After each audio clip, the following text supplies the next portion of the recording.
Южной Корее ликвидируют последствия одного из самых разрушительных наводнений за всю историю метеорологических наблюдений в регионе. Стихийное бедствие обрушилось на прибрежный город Кодже в провинции Кёнсан-Намдо в период с 15 по 17 августа. Метеорологическая администрация Кореи классифицировала это явление как экстремальный ливень, вероятность возникновения которого составляет 1 раз в 200 лет.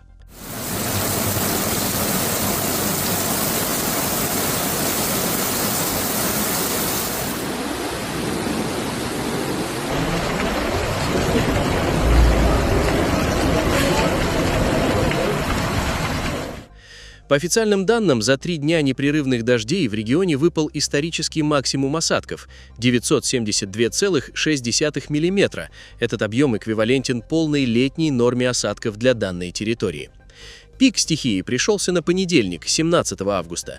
Только за эти сутки выпало 654,3 мм осадков, что стало 3-м самым высоким суточным показателем в истории метеорологии Южной Кореи.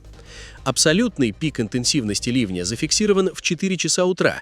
Всего за 1 час выпало 124,5 мм осадков.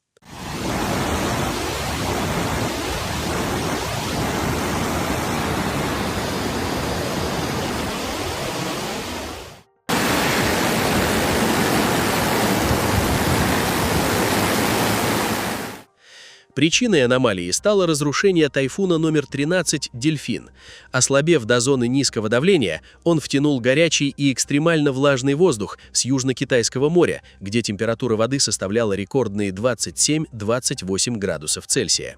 Этот поток столкнулся с холодным антициклоном на востоке и буквально застрял над горным рельефом Кодже. Ситуацию усугубило то, что с 1 июля по 15 августа в регионе бушевала сильнейшая засуха, выпало всего 19% нормы осадков, а температура в начале августа достигала плюс 42,5 градусов Цельсия. Пересушенная, твердая, как камень земля, не смогла впитать воду, и вся она лавиной хлынула в низины.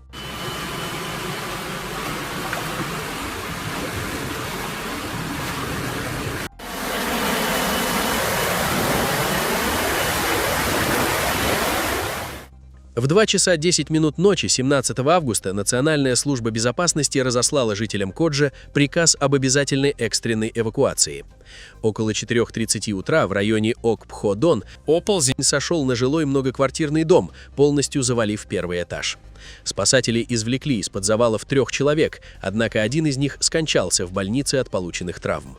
В районе Янчжон-Дон зафиксировано ЧП в жилом комплексе, где из-за затопления шахты лифта в кабине оказались заблокированы 3 местных жителей. Их успешно эвакуировали.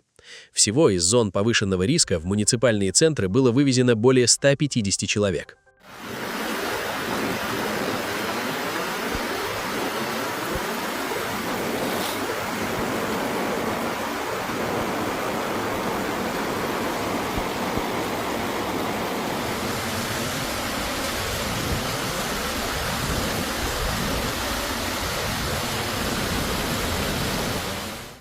Опасная ситуация сложилась и в соседнем городе Тхоньоне, где выпало 671,9 мм осадков. В районе Сан-Ян-Ып сошедший оползень наклонил жилой дом под углом 20 градусов. Кроме того, зафиксировано повреждение объекта национального наследия, исторического комплекса Ли Сон-Сина на острове Хансанда.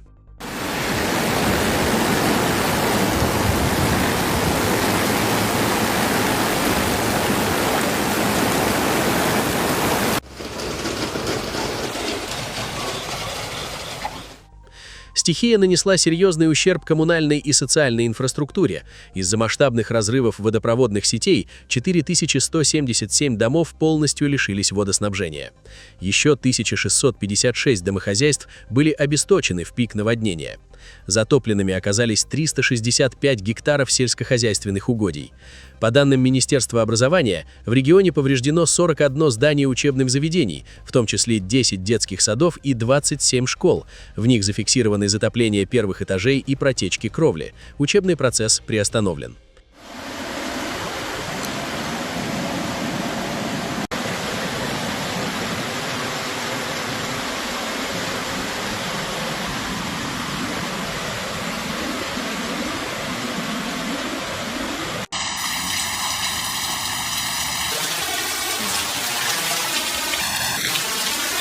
Из-за наводнения пострадали гиганты судостроительной промышленности. Заводы Hanwha Ocean и Samsung Heavy Industries частично приостановили работу. На верфях Samsung Heavy Industries затопило несколько строительных доков. Руководство Hanwha Ocean отменило рабочие смены и призвало сотрудников не покидать дома ради их безопасности.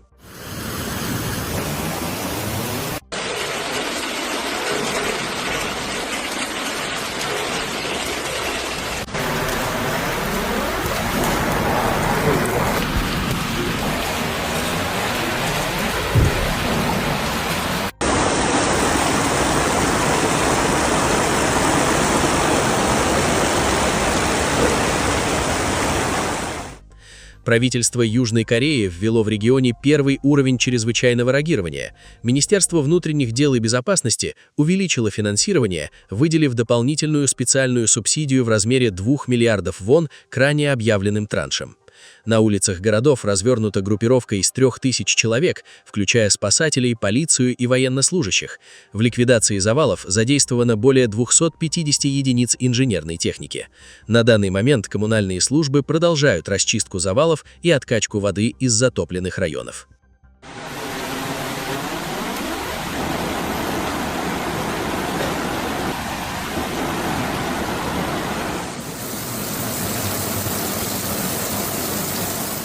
Аналитики и климатологи отмечают, что катастрофа в Кодже является частью глобального тренда, который специалисты называют новой климатической нормальностью. Из-за повышения температуры воды в акватории Тихого океана даже ослабевающие тайфуны сохраняют колоссальный объем влаги.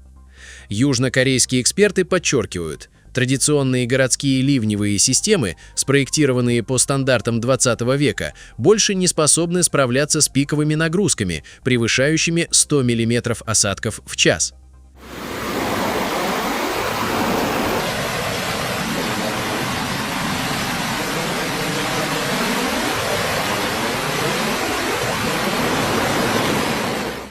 Наводнение 2026 года показало необходимость полной модернизации гидротехнических сооружений на южном побережье страны. В правительстве Южной Кореи уже заявили о разработке нового долгосрочного плана по возведению подземных накопительных резервуаров и усилению защитных дамб в промышленных зонах.